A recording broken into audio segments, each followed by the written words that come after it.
చర్చకు సై కొడతలేరు, రచ్చ చేద్దామని చూస్తుండ్రు రేవంత్. ఇక నేను వస్తున్నాను చెప్పనే చెప్తి, నోటీసులు పంపిస్తే మళ్ళీ నా మాట కాదని ఎందుకు ఢిల్లీ గురుకులో పెట్టిండు. ఈయన ఏమైనా పాలు పతాకం మూటలు మోస్తానికే తయారయ్యిండు రేవంతమయ్యా. మరి రైతుల సంక్షేమం మీద చర్చ పెడదామన్నాడు, ఎందుకు వస్తలేడు?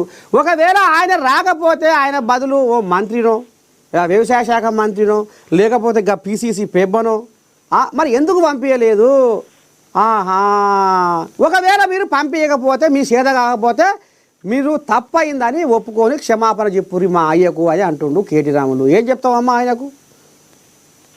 అదే ఏమంటారు, 1000 ఏనుగులు నిన్న రాబందు అట ఏదో సామెత చెప్పినట్టు నాది కేటీఆర్ ముచ్చట. ఇవాళ ఒక ముఖ్యమంత్రి స్థాయిలో రేవంత్ రెడ్డి గారు ఇచ్చినటువంటిది ఏంటి?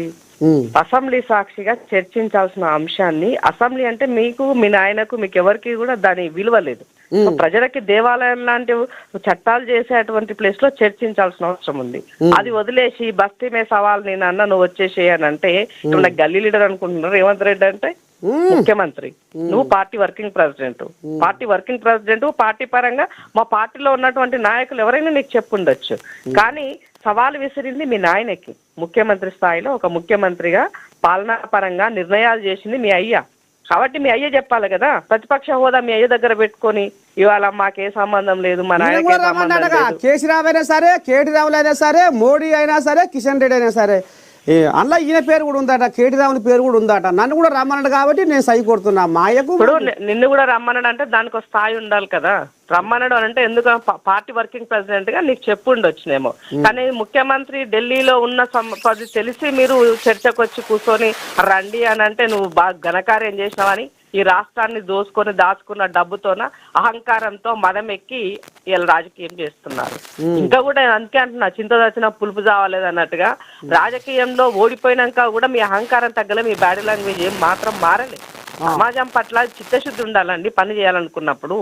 మీరు ఇంత ఈ రాష్ట్రాన్ని అప్పులపాలు చేసి వదిలేసిపోతే, ఈ రాష్ట్రాన్ని ఒక గాడిలో పెడుతూ పొద్దున్న లేస్తే కేంద్రం నిధులు ఇవ్వకపోతే కేంద్రం ఇవ్వాలి అని చెప్పేసి రేవంత్ రెడ్డి గారు కాళ్ళకు బల్పాలు కట్టుకొని తిరుగుతున్నాడు ఢిల్లీ. మరి ఇవాళ అది కనబడతలేదా మీ కళ్ళకు? మంత్రులను కలిసేది కనబడతలేదా? పేపర్ ప్రెస్ నోట్లు కనబడతలేవా? మీడియాలో వచ్చేవి కనిపిస్తలేవా? అందుకే అంటున్నా, కళ్ళున్న కబోది లెక్క నేను చెప్పిందే, నేను పట్టుకున్న కుందేలకు 3 కాళ్ళు అన్నట్టుగా, నేను చేసిందే సై అన్నట్టుగా 10 సంవత్సరాలు పాలన చేసి చక్కగా చేసిరు అయ్యా కొడుకని ఇలా పొద్దున్న లేస్తే రేవంత్ రెడ్డి మీద వాళ్ళు ఏడుస్తున్నారు. మీరు చేసింది ఏం చెప్పండి? రైతులకు మీరు ఏం చేసారు? ఏమిచ్చారు రైతులకి? రైతులకి బేడీలు వేసిన చరిత్ర అనేది కాదా ఖమ్మంలా? మీరా మాట్లాడేది రైతుల గురించి? రైతుకు రుణమాఫీ ఎన్నడని చేయాలన్నది సోయి ఉండిందా మీకు? ఏకకాలంలో చేస్తాను 3 దఫాలు చేసినావు. 3 దఫాలు చేసి ఇచ్చినవా? నీ ఇచ్చిన పైసలు వడ్డీకే చాలలే.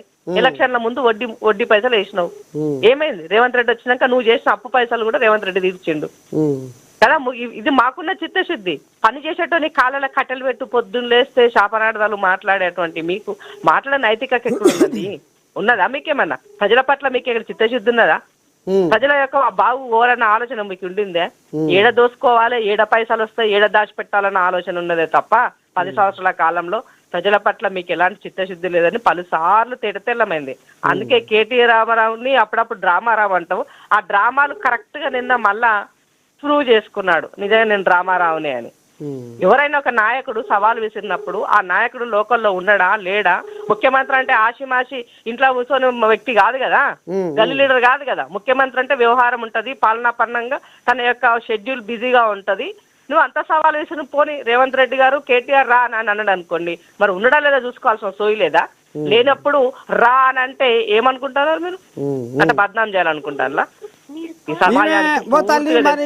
నువ్వు అనే మాటలకు ఒకసారి మన ఎక్స్ఎంపీ మాలోతు కవితను లైన్లో తీసుకుంటున్నా, ఇప్పటికి 4 సార్లు ఫోన్ చేసినా ఆమె ఫోన్ చెప్తలేదు.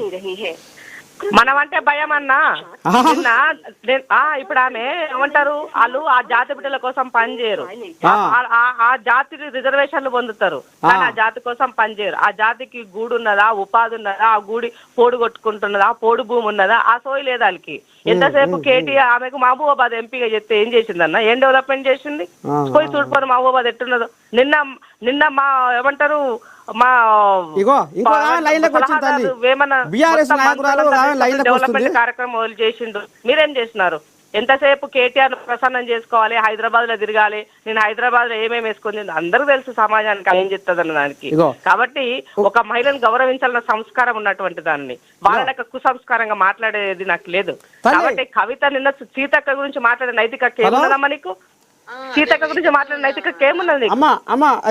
అమ్మ ఇందిరా శోభన